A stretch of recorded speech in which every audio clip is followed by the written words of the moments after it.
बंटी कबूतर की बीवी टुनटुनी की हाइट काफी छोटी थी। वो इतनी नाटी थी, जंगल के पक्षी उसका कई बार मजाक बनाते थे। टुनटुनी, तेरे लिए तो मुझे किचन में टेबल रखना पड़ेगा। माँ जी, इतनी भी नाटी नहीं हूँ मैं, और हाँ, हील्स पहनकर तो आपकी जितनी आ जाती हूँ। अरे तेरे पापा ने महंगी मोटर का लालच दे दिया, वरना तो मेरे बेटे के लिए ये लंबी लंबी चिड़ियों की लाइनें लगी थी। क्या बताऊं तुझे, कटरीना फेल थी उनके सामने। पर माँ जी, आपका बेटा भी कौन सा हाइट में अभिषेक बच्चन है जो कटरीना मिल जाती। वैसे भी मेरी और इनकी जोड़ी तो राम सीता की जोड़ी है, राम सीता की। एक दिन सभी खाना खा रहे होते हैं। माँ, दाल बहुत अच्छी बनी है, जरा और देना। रुको जी, मैं लेकर आती हूँ, किचन में है, वैसे भी मैं खड़ी ही हूँ। ये सुनकर सास हंसने लगती है। तुम खड़ी हो या बैठी, एक ही बात है।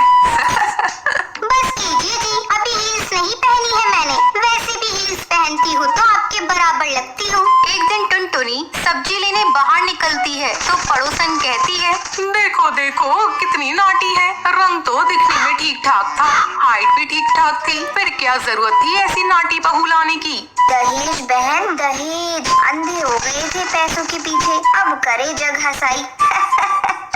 दोनों की बात टुनटुनी सुन लेती है और उसे बहुत गुस्सा आ जाता है। आंटी जी, एक बात बताओ, मेरे पापा के पास पैसे हैं, उनको अच्छी लड़की की तलाश थी, ये पसंद आए और शादी हो गई, इसमें मेरा क्या कसूर, ये जो आप लोग मुझे सुना रही हैं। अरे नहीं नहीं टुनटुनी, हम तो तेरी सास की बात कर रही थी, कितनी लालची औरत है। देखिए, वो लालची नहीं है, पर उनके कुछ शौक है जो वो अपने बेटे से पूरा करवाना चाहती है, और देखा जाए तो उसमें उनकी गलती भी क्या है भला। और इन्होंने मुझसे शादी की है तो जरूर कुछ न कुछ अच्छाई नजर आई ही होगी ना। और अब ना मैं आपकी बहू हूँ और ना ही आपके रिश्तेदारों को मुझसे मिलना है। फिर ये बात समझ नहीं आई कि आप इतना परेशान क्यों हो रही हैं। ये बोलकर टुनटुनी वहाँ से निकल जाती है। टुनटुनी, चलो जल्दी से तैयार हो जाओ, हम लोगों को पार्टी में जाना है। टुनटुनी तैयार होकर पार्टी में जाती है, जहाँ बंटी का दोस्त उससे कहता है, अरे बंटी, तू कितना लकी है यार, तेरी बीवी की हाइट इतनी कम है कि तुझे बच्चे की जरूरत ही नहीं,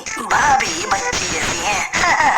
और बंटी, अगर मेरी बीवी की हाइट इतनी कम हो तो मैं घर से बाहर निकलूं ही नहीं, कहीं फुदक के कहीं चली गई तो लेने के देने पड़ जाएंगे। सभी टुनटुनी पर हंसने लगते हैं। तभी पार्टी की जगह पर आग लग जाती है। अरे भागो यहाँ से, जल्दी भागो।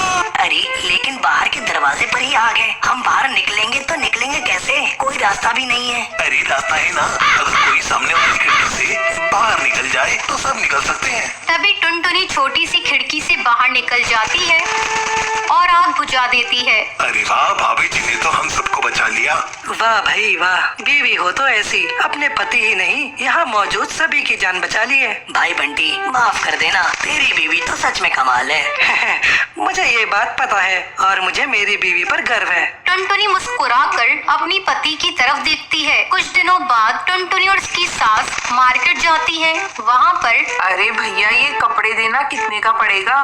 माता जी, ये तो बहुत महंगा कपड़ा है, लेकिन अब बस 2 मीटर बचा है, मेरे तो किसी काम का है नहीं, आप बस इसके 100 रुपए दे दो। अरे भैया, तो मैं क्या करूँगी इस टुकड़े का, लेकिन वैसे है बड़ा ही सुंदर। तभी टुनटुनी बोल पड़ती है, इसमें तो मेरी पूरी ड्रेस सिल जाएगी। ये कहकर वो कपड़ा ले लेती है। अगले दिन टुनटुनी वो ड्रेस पहनकर सास के सामने आती है।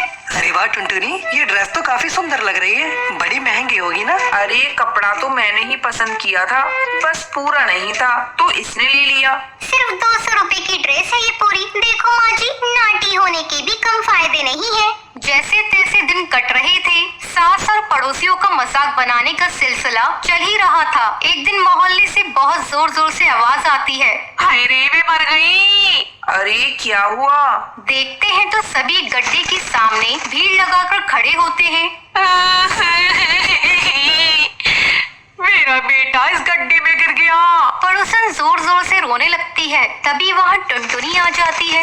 रोइए मत, मैं प्रिंस को लेकर आती हूँ। ये बोलकर नाटी सी पतली सी टुनटुनी चिड़िया गड्ढे में घुसकर बच्चे को बाहर ले आती है। तब क्या था, एक बार फिर टुनटुनी के लिए पूरा मोहल्ला तालियां बजाता है। मुझे माफ कर दो टुनटुनी, मैंने तुम्हारी हाइट का कितना मजाक बनाया था। कोई बात नहीं मासी, प्रिंस ठीक है, ये लिए बहुत है। अब वो दिन आता है जब सास टुनटुनी की तारीफ करती है।